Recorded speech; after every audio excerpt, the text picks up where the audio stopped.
Bonjour Aziza Leguessir. Bonjour Jean-Philippe Denis. Aziza Leguessir, professeure EDHEC Business School. Vous êtes éditrice associée d'Accounting Forum. Vous êtes membre du comité exécutif de l'Association africaine de finance et de comptabilité. Aziza, le sujet de l'éthique en contrôle. Les contrôleurs de gestion, finalement, est-ce que l'éthique pour eux est un sujet? Est-ce que pour la discipline même, c'est un sujet, la question éthique? Alors, je dirais que pendant longtemps, le contrôle de gestion est resté,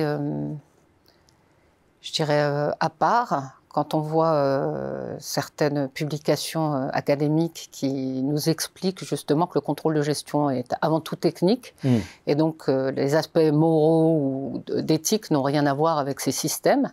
Alors depuis, on a eu d'autres publications qui remettent ce constat en cause. Je dirais que des scandales récents comme celui d'Orpea, où la gestion des coûts est au centre de la maltraitance des personnes âgées, font qu'aujourd'hui, en contrôle de gestion, on doit se poser la question de l'éthique. Alors en France, les experts comptables ont un ordre, les contrôleurs n'ont pas d'ordre, donc ne sont pas organisés en profession. On a une association qui est la DFCG, ouais, mais pas d'ordre en tant que tel. Donc les comptables, par l'ordre, ont une sensibilisation, en tout cas traitent des aspects éthiques. Les contrôleurs sont plutôt livrés à eux-mêmes sur ces aspects-là.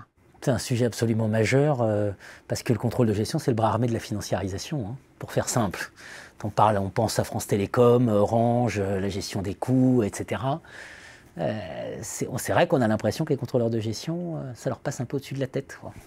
Alors justement, le contrôleur de gestion, moi je le verrais moins comme le bras armé, mais plus comme un bras tout court, c'est-à-dire un peu plus neutre.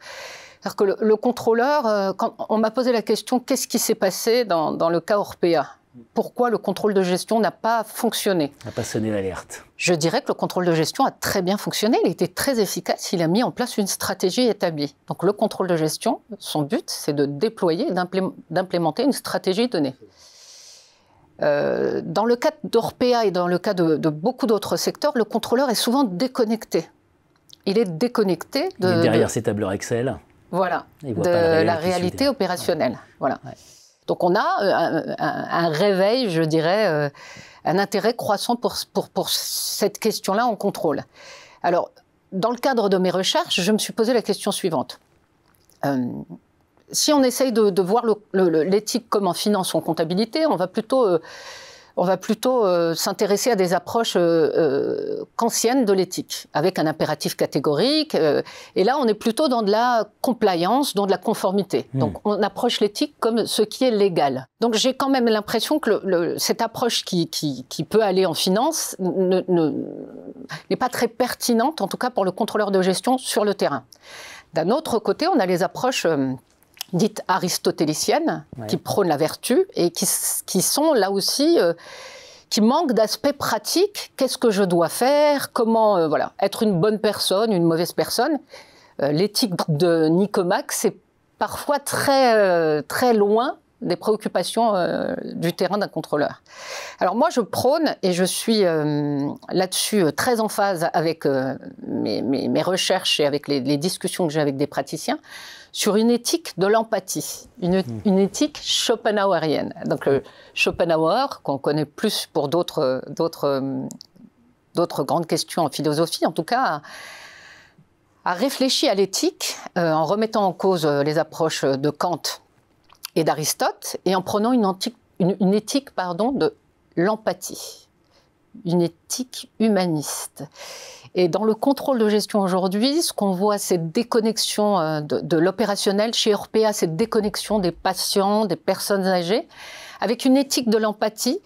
On n'est pas sur une éthique qui va être normative et donner un cadre clair, mais on va être plutôt sur une dynamique d'être connecté et de ressentir. Et je pense que c'est une éthique qui a beaucoup de choses à offrir aux contrôleurs de gestion. Le contrôleur de gestion, je le répète, qui est souvent là pour implanter une stratégie, mais qui doit également réfléchir à l'impact de cette stratégie, notamment sur les humains, la nature et toutes les parties prenantes au sens large. Attention, la banalité du mal que formulait Hannah Arendt, procès Eichmann, n'est jamais très loin. Il faut faire très attention. Donc, contrôle de gestion, l'impératif éthique. Merci à vous, Aziza. Merci à vous, Jean-Philippe.